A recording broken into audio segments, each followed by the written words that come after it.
As stated in my blog, one of my favorite Google tools is Google Calendar. So I'm going to show you how to get into that. So I have a Google Apps and I just click on Calendar and then it brings me to this screen right here. I share this with my parents at the very beginning of the year during our initial conference, and it is a way for me to communicate a lot of information about our year to them in advance if they want it to be. So here is January. You can see that I've entered a lot of things in there so far.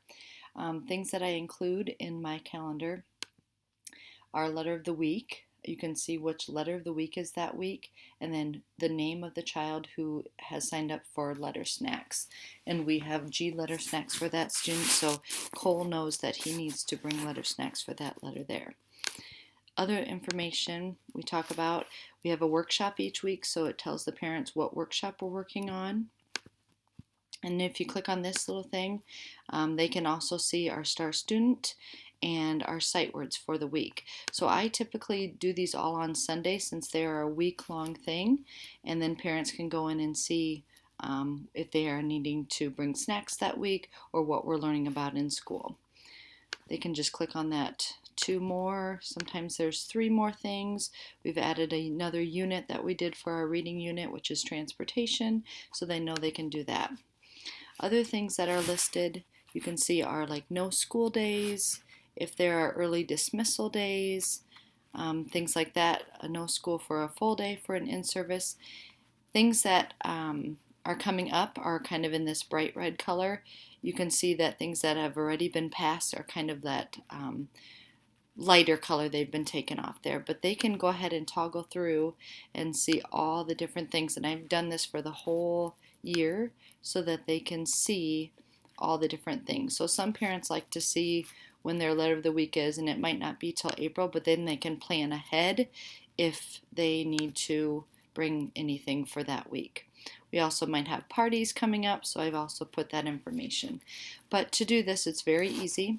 If you want an event to come up, so let's say there's an event April 8th, they would just click on it, and then they would add, maybe we have a field trip that they need to go on, so I will enter that in. And you can see down here, there are lots of my different calendars that I've done, but I always put it on my kindergarten calendar, so I would put it there, and I would just hit save. You can always put in other things too, like times or things like that if you want to, but I would just hit save then, and there it is showing up on there. So then how I use this for the parents is I have another site that they go to. It is my Mrs. Bixby's kindergarten classroom site, and so if they click on this from our website, they bring up my page and they would go to monthly calendar, and then I have embedded my Google Calendar in this so that they are able to go onto my website and get it at any time as well.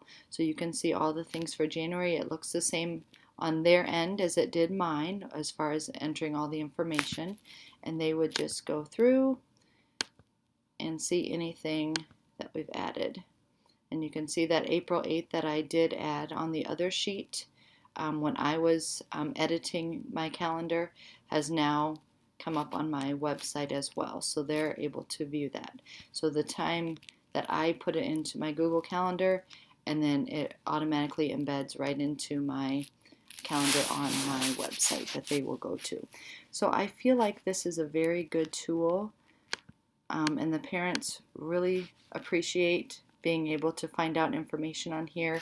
Then I don't have to get a lot of emails either of when is my student's letter of the week or when is my student doing star student. Those types of information are all right here for them, and any field trips, early dismissals, things like that. So I find it very useful, and I think the parents do too.